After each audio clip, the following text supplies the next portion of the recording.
Nginibingelele ekhaya lamaphupho. Uma umusha la ekhaya sicela ukuthi ushaye u-subscribe ukuze ngokulandelayo ungaphuthelwa uma sifaka ividiyo.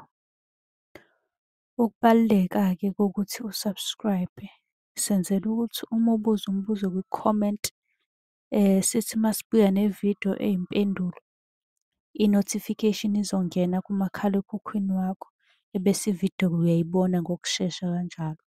Kanti uma unga-subscribe-ile, angeke uze ubone nhlobo ukuthi cha, impendulo usuyitholile.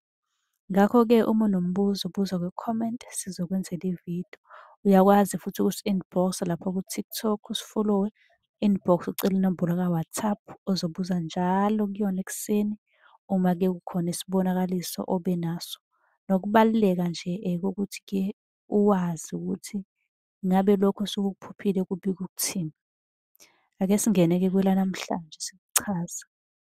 Sesibuyile, namuhla sizokhuluma-ke ngewa, iwa. Ngoba ngike ngibone laphana abantu bethi-ke ngiphuphe ngingena emgodini, omunye ebuze ethi mhlampe ngihamba nomfula into ekanjalo. Kodwa mina ngizothi iwa, mhlampe useweni, uyabo, iphupho elikanjalo. Ngithemba ukuthi usilandelile wa-subscribe-a yonke indawo.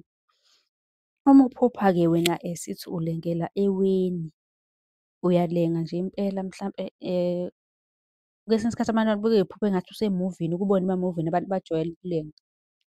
Lokho kusuke kusho ukuthi unesithunywa, kokunye-ke kubika ukuthi uyagadlwa, yabo.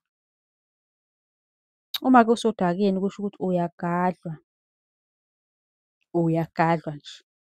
Uma wukuthi-ke uphupha umuka nomfula, nakhona futhi kusuke kuyiphupho elibi lokugadlwa. Akukho kuhle-ke ukuphupha umuka nomfula engathi ungaphupha hlampe ugeza noma usempophomeni, yabo.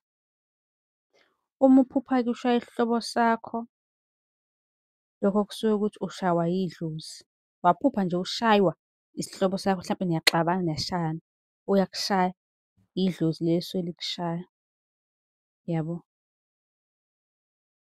Noma kuwukuthi-ke niphupha nixabene, kungenzeka ukuthi vele mhlampe nijwayele ukuxabana niphupha nixabene. Loyo muntu loyo kusuke kuwukuthi-ke banifakela isichitho sesexabanisa ukuthi nje nina ningazwani empilweni nonke. Izinto-ke lezo ekumele sizikumele bengikhuluma ngazo lapha kwenye ividiyo besikhuluma ngesichiso kuyona. Ukuthi uma unenkinga uyakwazi ukusibhalela sikudlulisele kugogo noma kumkhulu ozokusiza ekunikeze izinto ezizokwazi ukukulapha ngokushesha. Ngibonge-ke ukuthi usiphe indlebe, uyakwazi-ke ukusibhalela lapha ku-TikTok naku-Facebook sichaza amaphupho. Usho ukuthi ucela inamba ya-WhatsApp uzobuza njalo ekuseni uma unombuzo. Ningakhohlwa-ke ukusilandela bese niya-subscribe ukuze noma ngabe inini masifaka ividiyo ngempendulo yakho, uzokwazi ukuthi-ke isheshe ifinyelele kuwena. Nisale kahle.